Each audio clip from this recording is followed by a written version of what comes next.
হাজারো দুঃখ কষ্টের মাঝে আমাদেরকে বিনোদন দিয়ে গেছে। তার জীবন কাহিনী যদি আপনি শুনেন, আপনাদের চোখ দিয়ে পানি চলে আসবে। সে আর কেউ না, আমাদের মনির ভাই, যাকে আমরা সেই সাথ নামে চিনি। তার জীবন কাহিনীটা অনেক বড় এবং ভয়ঙ্কর ছিল। আপনাদেরকে সংক্ষেপে বলার চেষ্টা করব।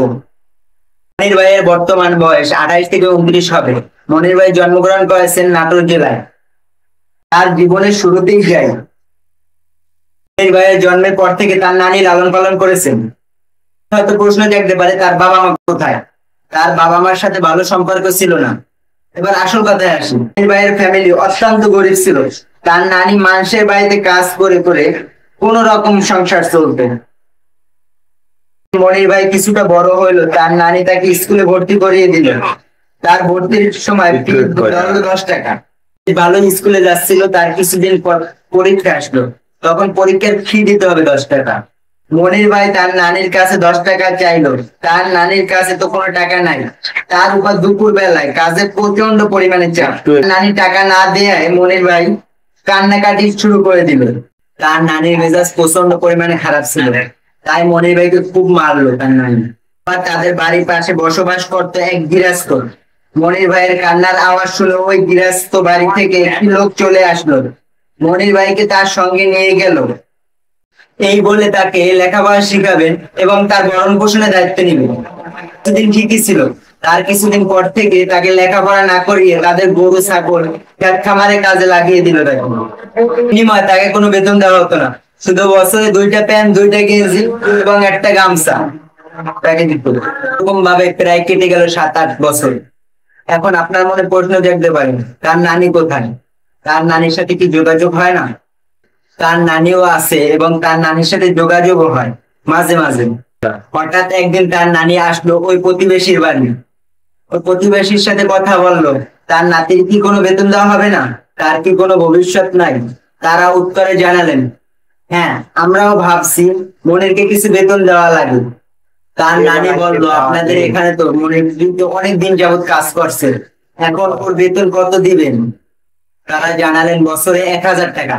তার নানি তাতে রাজি হলেন না। তারপর তারা আরো 500 টাকা বাড়িয়ে দিলেন আর বললেন, এর থেকে বেশি আমাদের পক্ষে বাড়ানো সম্ভব না। মনির ভাই 1500 টাকা বেতন প্রায় 2 বছর যাবত কাজ করলেন। তারপর ওই কাজ ছেড়ে দিল। তার এক খালা ছিল, সে বলছিল তাকে একটা চাকরি দিল। সে তার খালার বাড়িতে চলে গেল। তারপর তাকে আর চাকরি দিল না, তাকে নিজের কাজে ব্যবহার করলো। তাকে দিয়ে চাষাবাদ করাতো। বিনা পারিশ্রমিকে প্রায় 4 বছর তার বাড়িতে কাজ করলো। সংক্ষেপে বলি, সে যেখানে যেত তাকে শুধু ব্যবহারই করতো সবাই। তার মুখ থেকেই শুনবো সে কাঁচা সবজি কিভাবে খায়। কি সাথে সাথ ছোটবেলা খুবই দুঃখ কষ্ট নিয়ে মানুষ হয়েছি। ওই যে নানি আমাকে এটা ওটা আইনি আইনি খাওয়াইতো, ওই টাইমে আমার ওই কাঁচা তরকারি আমি খাইতাম। সেই রকমভাবে খাইতাম পেটের ক্ষুধায়, মানে জড়ো সড়ো, মানে আমার পারতেছি না যে আমি মরি যাই, অস্থিরতা ভাত করতো। তখন কি করতাম, ওই নানি এই বাড়ি থেকে সিম, ও বাড়ি থেকে আনাজ, ও বাড়ি থেকে ধুমা, ও বাড়ি থেকে করলা আনি বাড়িতে রাখতো।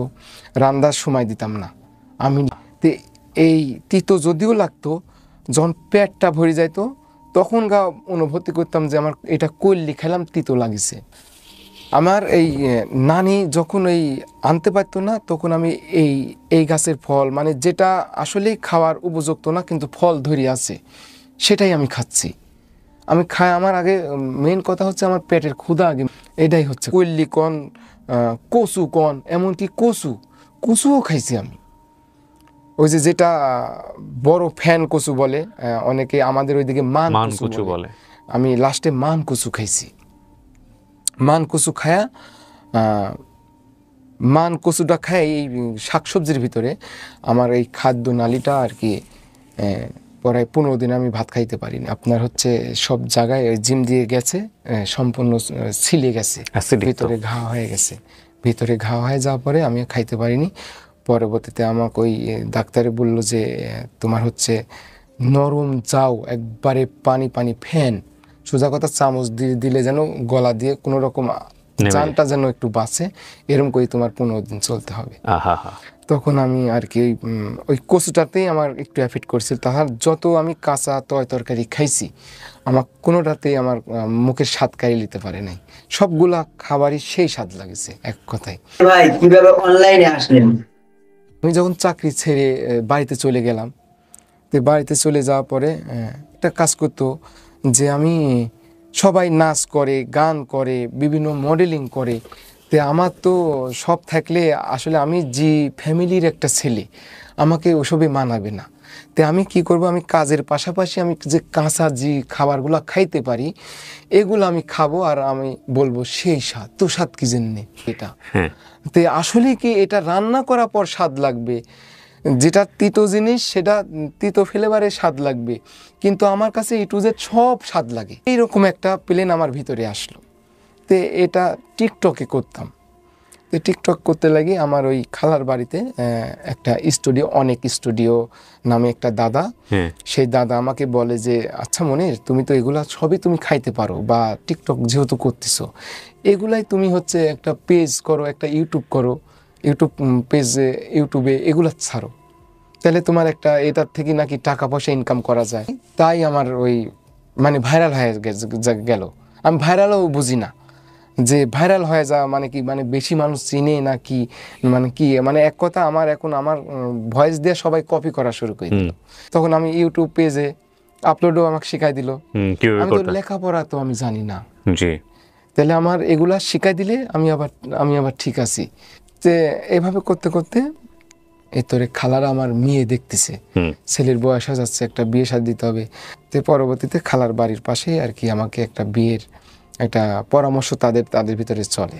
1 মাস পরে আমার আইডিটা হ্যাক হয়ে যায়। ফেসবুক পেজ 3.5 লাখ ফলোয়ার হয়েছিল। সে আমাকে বলছিল টিন সার্টিফিকেট তৈরি করতে 2000 টাকা লাগবে। আমি 2000 টাকা পাঠাইছিলাম। পাঠানোর পরে সে টিন সার্টিফিকেট করেছে ঠিকই তার নামে করি, এ টু জেড সব কিছু, তার মনিটাইজেশন যে পেজটা আইছে সম্পূর্ণ তার নামে করে। পেজটা আর অলরেডি আর নাই, সেও খুঁজে পাচ্ছে না। তো এখন পেজটা এখন সেও বলতেছে হ্যাক হয়ে গেছে এরকম।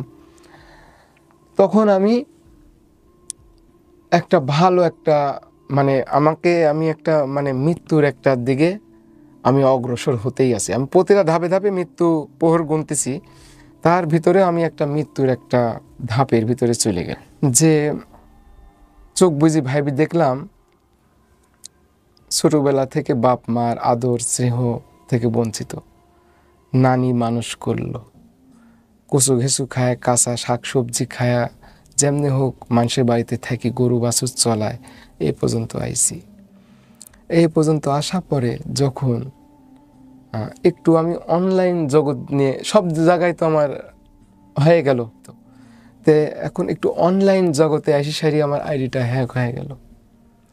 এখন আমি মৃত্যুর প্রহর গুনতে, আমার আর বেঁচে থাকার আর ইচ্ছাটা শেষ। আমি যে ডাল ধরতেছি সেই ডালই ভেঙে যাচ্ছে। একাই মানুষটা, আমি একাই হয়ে গেলাম। এরই ভিতরে আমার কোনো ভবিষ্যৎ নাই, কোনো ক্যাশ নাই। আমরা শুধু মানুষদের অল্প কিছু জানি, ভিতরে গল্পটা কি জানি? কত মানুষকে যে হাসিয়েছে, কাঁচা সবজি খেয়ে, এটা পিছনে যে স্টোরিটা, ওটা কি আমরা জানি?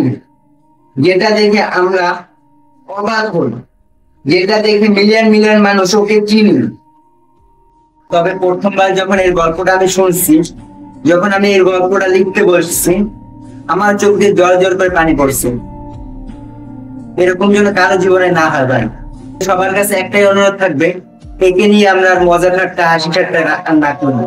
আমার বলার মতো কিছু নেই। ভালো থাকবেন, সুস্থ থাকবেন, দেখা হচ্ছে নেক্সট ভিডিওতে।